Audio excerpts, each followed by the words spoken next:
So there's a few things that I don't do as a married woman. Number one, I do not cook for my husband. I only cook for my children. My husband will be making his own breakfast, lunch, and dinner. Number two, I do not help him pay any bills. So if he is short on the rent, on utilities, or anything like that, it is not my problem. I will not be helping him out. His job is to provide for his family, so I am not financially contributing to any of the bills. Number three, I do not do his laundry. I have my own laundry and my children's laundry to do, so he could do his own. I won't help him put it away. I won't help him fold anything. That's his responsibility. Number four, he is responsible for replacing any of his essentials like soap, shampoo, anything like that. He needs to go buy it himself. Even if I'm at the store, I will not be replacing it for him. If he needs new underwear, new socks, or anything like that, that's for him to do. I'm not going to do it for him. I'm not going to enable a perfectly grown ass adult because then they get used to that shit. So, no. Shalom. I want to give all praises, honor, and glory to Yahweh, Bahasham, Yahweh Shai, Bahasham, Rakak Wadash. Double honors to the apostles and elders of Great Millstone rule well. Peace and salutations to the elect. And much respect to the brothers pushing his word in the four winds of the earth. And shalom to you few sincere sisters out there as well. This is Brother Ariyah coming at you with another lesson. This is Sirach, the 25th chapter, Good News Translation. This is verse 16. I would rather live in the same house with a lion or a dragon than with a bad wife.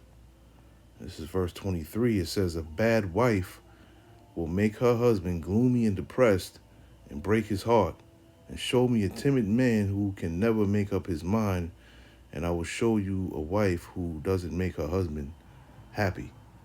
Okay? And you see in that video, this woman is talking about she ain't washing no clothes. She not washing not washing, but she's not what she say? She's not cooking anything for him. You know, if she goes out and sees that he needs drawers or something like that, some socks, maybe some deodorant, she's not buying it for him. And she said that she's not paying any bills or doesn't seek to or wish to help him pay any bills. And at the end of the day, that's some bullshit, man. Okay? And a woman like that is very proud, man. Okay? That's like having hold of a scorpion, man, at the end of the day. Because a type of woman like that is poisonous. Okay? And she's leaking that poison down to her children. You know, if they have a son, then she's teaching her son that you should allow a woman to treat you the same way I treat your father. Or if she has daughters, she's teaching her daughters to say, when you have a husband, this is the way that you are supposed to teach him. Okay? And that's straight wickedness at the end of the day. But it says here, a bad wife will make her husband gloomy and depressed and break his heart, and show me a timid man who can never make up his mind. That dude has to be straight up timid to allow her to pretty much run the household, to tell him, look, she straight pimping him. You gonna go out, you gonna make all the money, okay? And I'm running shit in this house. That's all you here for, is to pay bills, okay? To keep a roof over our heads. And to boot, you fend for yourself. You come home from working a 12-hour shift, you cook your own food. You need your work clothes washed, go wash your own clothes. Or you need deodorant, you need new drawers, undershirts, whatever, go buy them yourself. That's crazy right there, man. Okay, and a real man is not gonna put up with something like that at all, man. The man may feel like he's trapped because he got children with the woman, okay? And she may win in court, of course she will, but at the end of the day, man, a woman is supposed to be a pillar of peace, okay? A pillar of rest for a man at the end of the day. And you see, when this man gets home, there is no rest waiting for him. There is no peace waiting for him. There is no dinner plate waiting for this man. That's crazy at the end of the day, man. And a lot of women, like that, I'm telling you, man, they gonna be going through it. Let's get Let's get the book of Ephesians. What the hell am I doing? So we get Ephesians 5, okay, 22 through 24. And it says, wives, submit yourselves unto your own husbands, as unto the Lord. Okay, a woman is supposed to submit herself unto her husband at the end of the day, man. All right? We weren't made for you. Women were made for men. Men were not made for women at the end of the day. Okay? So if a woman has a man that's willing to go out, work, pay all the bills, not even willing, that's able, I'll say it that way, a man that's able to do these things here in Babylon the Great, okay? You supposed to, take care of that man, okay? All of that shit she was saying is bullshit. And you already know that there's a bunch of women that was standing behind her in agreement with what she was saying. It says, for the husband is the head of the wife, even as the anointed Yahweh Shai is the head of the church, and he is the savior of the body. Therefore, as the church is subject unto Yahweh Shai, so let the wives be to their own husbands in everything. Okay? So yeah, the man comes first, then the children. Okay? But at the end of the day, a woman's job is to take care of the whole household, man. Okay? Even if a woman is working, you still supposed to take care of the household, man. Okay? Cook, clean, wash clothes and stuff like that. It ain't like a man won't help, man. We here in captivity, We gonna work together. We don't expect you to do everything if you're working too. But at the end of the day, that's a woman's job, man. Okay? And for you to sit up here and say you're not doing any of this for a man, that's complete bullshit at the end of the day, man. And a lot of women with this mindset, right? I keep bringing this up, man. Because that time is coming, That great humbling process is coming for a lot of women that have this mindset where, whatever they create in their mind is, that's what it is. And women always feel like they right. There's never any accountability at all. And I'm not saying all women, but especially women with this mindset here, what this woman was speaking of. It wasn't nothing righteous about what she was saying, And it says, in that day, 7 women shall take hold of one man, saying, we will eat our own bread and wear our own apparel. Okay, what is this saying? A woman says, you know what? I'm going to feed myself. I'm going to clothe myself. I'm not going to be a bother to you. Just please, let me cling on to you so that, I'm safe out here. And this is what's going to happen during this great humbling process out here, man. Okay? Because a lot of these women out here are super proud, man. And the Lord is about to strike a lot of these women with supreme fear. Supreme fear, man. And it says, only let us be called by thy name to take away our reproach. And that day shall the branch of the Lord be beautiful and glorious, and the fruit of the earth shall be excellent and comely for them that are escaped of Israel. Okay, the elect, the 144,000 elect, the 1/3 remnant. Okay, which consists of some men but mostly women and children. Okay, and it says, and it shall come to pass that he that is left in Zion and he that remaineth in Jerusalem shall be called holy, and every one that is written among the living in Jerusalem. When the Lord shall have washed away the filth of the daughters of Zion. And that's what that was. That's filth at the end of the day. That's only one example of the filth that lies within these wicked ass women out here, man. Okay? But that filth is going to be washed away. Okay? It's going to be a great transition from the way women are here in Babylon the Great to how they will be in the kingdom in the future, man. Okay? And it's going to be a glorious thing to behold, because all the things that we see women do now, like the wicked things that we see a lot of women out here doing, we're not going to see that anymore, man. Women are going to be completely different, completely righteous, man. Okay, there's never been a time on the earth when women were completely righteous, man. You know, there's never been a time. So this is going to be, a first time thing on the earth, man, for us to see, and it's going to be beautiful for us to behold. Okay, it's not going to be any more of this, bullshit, man. That we have to, deal with, man. You know, it's I can't wait. And it says, uh, and it says, and shall have purged the blood of Jerusalem from the midst thereof by the spirit of judgment and by the spirit of burning. Okay, yeah, man. So when this day comes, all right, this is going to be the great humbling process. All right, and women are going to want to do these things that this woman said that she would not do for her own husband. Okay, so it's best that you women out there now that have husbands, you treat your husbands the right way, because the Lord sees what you're doing, man. Okay, the Lord sees what you are doing, and if you're not doing the right thing, if you're not doing right by your man, that's not a good thing, man. Okay, that's not a good thing at all. You doing shit like that, then you definitely not gonna be protected, man. You know, the Lord can um, move you out the way, judge you, and give your husband another wife, man, just like that. That's nothing to the Lord. At the end of the day, that's nothing. You could always be replaced. Let's get Titus. Let's get Titus 2, right, in 3 through 5, and it says, the aged woman likewise, that they be in behavior as becometh holiness, not false accusers, not giving too much wine, teachers of good things.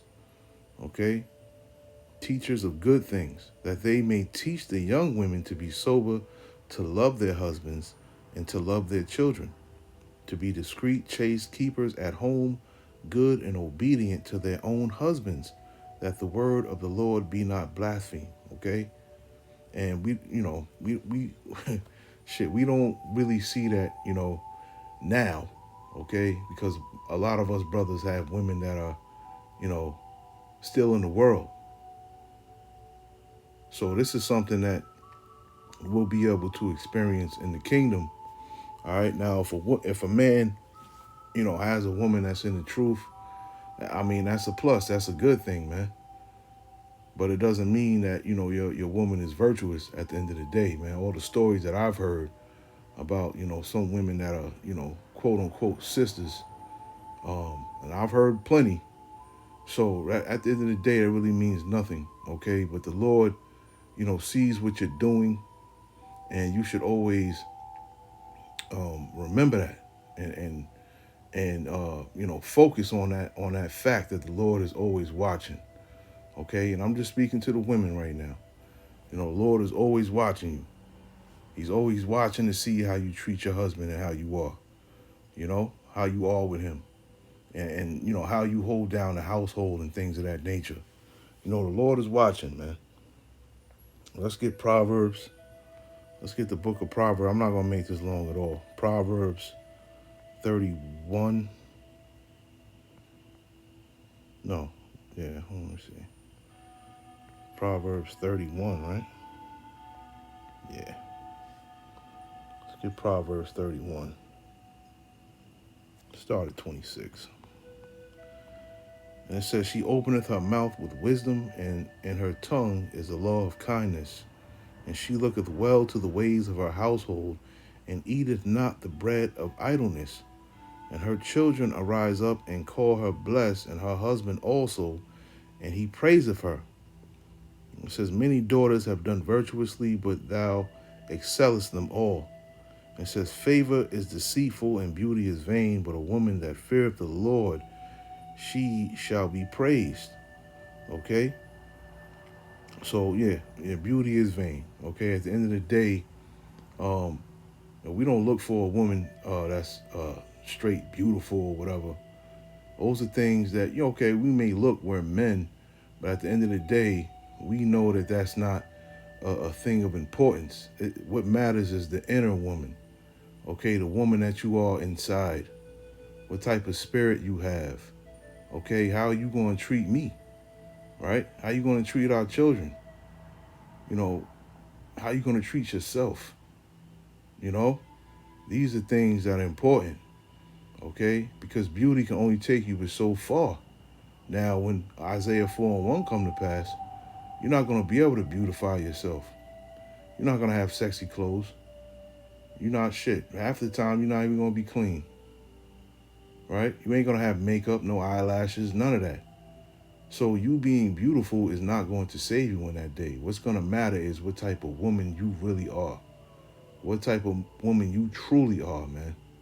That's what's going to get you selected by a man of the Lord in that day, okay? A lot of beautiful women are going to be rejected in that day, man, okay?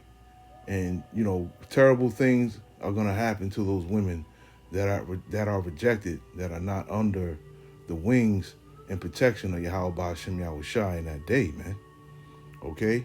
So beauty is definitely vain, okay? Because there's a lot of beautiful demons out there, okay? A woman could be beautiful but have that succubus spirit within her, man. And that's not the type of woman that you want at all, man. Basically, a energy drainer. You don't want that, man. You don't want that at all. So yeah, man, beauty is definitely vain. But a woman that feareth the Lord shall be praised, man. Okay? That's the type of woman that a man of the Lord is looking for. A woman that fears the Lord at the end of the day, man. Not a woman that can twerk, right? Not a woman that can, look sexy in a certain type of dress and all that. That shit don't mean nothing. It really don't. It means nothing at all. Okay? But a lot of women are fooled out here and being made to believe that those are the things that they need in order to, hook a man or find a man. And it's not. Okay? It's the things that lies within you. Not the outside appearance or anything like that. It's the attributes that you have as a woman, okay, that make up a woman, or a good woman, if you want to say, okay? Not all this other bullshit that the television leads you to believe, man. And this is Proverbs 31 and 10. Who can find a virtuous woman? For her price is far above rubies, okay? So yeah, we're going to be looking for women that strive to be virtuous, okay? Just like we're striving to be righteous on this side. It's something that we'll never reach that, okay? But we are striving every day to be righteous, okay? And we want a woman that's striving to be righteous and virtuous at the end of the day, man, okay? So your beauty and your looks and all that is not going to matter, okay? Can you cook? Can you sew? Can you wash clothes? Are you going to be a help, instead of a hindrance, right? A woman that's not too mouthy, that plays her position. These things are going to matter in these days that are coming, man, because if you don't have any of these attributes that I just named, you're going to be asked out. You're going to be asked out, man. Let's get Sirach 26, and I'm going to end it here. Let's get Sirach 26. Wrong one. 26. And it says, a woman that honoreth her husband shall be judged wise of all. Right? A woman that honoreth her husband shall be judged wise of all. Why? Because like I said earlier, the Heavenly Father is watching what you're doing. So if you're honoring your husband, this is something that the Lord is looking down and seeing, and it's pleasing to him, man. Okay? That's pleasing to the Lord for a woman to do what she was meant to do at the end of the day. What this woman is talking about in the video, that's not what women were meant to do. That shit is of Satan, okay? And that's nothing but confusion. That's a Babylonian confusion right there, man. Okay, and what you saw in that video is something that is accepted and praised here in the land of our captivity, man. Okay, that has nothing to do with the Heavenly Father at all, man. A woman that honoreth her husband shall be judged wise of all, but she that dishonoreth him in her pride shall be counted ungodly of all, man. All right? And that's a big problem with a lot of these wicked ass women out here. This is why they're gonna get judged. Because they prideful, man. Okay? She has too much pride in her to say, you know what? Let me cook for this man. Let me have a meal waiting for him when he gets home. Let me wash his clothes, man. He got his, his hamper is flooding over. Let me wash his clothes for him. You know what I'm saying? Oh damn, he running out of deodorant. His drawers is ripped up. Let me go buy him some more. But no, her pride is keeping her from doing that. And there's a lot of women out there that are like this, where their pride, and this probably comes from daddy issues as well, you know. And at the end of the day, it's part of the curses too. But pride is a motherfucker, man. Okay, and pride is what's driving a lot of these women right now. And when that day comes, man, that pride is gonna be right. It's gonna be wiped away. Okay, that great humbling is coming, man. Okay, and that's an ungodly thing, man, to dishonor your husband and disrespect him. You doing it behind doors, but now you bringing it to the forefront where everyone can see that you disrespecting him like that. She not even caring about who's seeing that video. Probably got a couple of his friends seeing it like, damn, it's like that in his house. Now they looking at him funny. She dishonored that man, and women that do these things like that, they're gonna be judged at the end of the day. Okay. And people may say, nah, it ain't true, it ain't gonna happen. Just wait and see. Just wait and see. Just wait and see, man. The Lord don't play about things like that, man. The Lord don't play. So, I just wanted to bring that out real quick, man, because that video kind of pissed me off. And but it is what it is, at the end of the day. But yeah, it's just tired. I'm just tired of it. I'm just tired of the energy that's out here. I'm tired of the way things are going, and it's just time. It's time for a reset, man. It really is. Doing these lessons day in and day out. Yeah, we strengthen our spirits and our faith and things of that nature. But just seeing the things that we see and hearing the things that we hear, it's irksome, man. It's real irksome. It really is, man. So, but anyway, yeah, man. Lord willing, this lesson was edifying. I want to say shalom to the next one.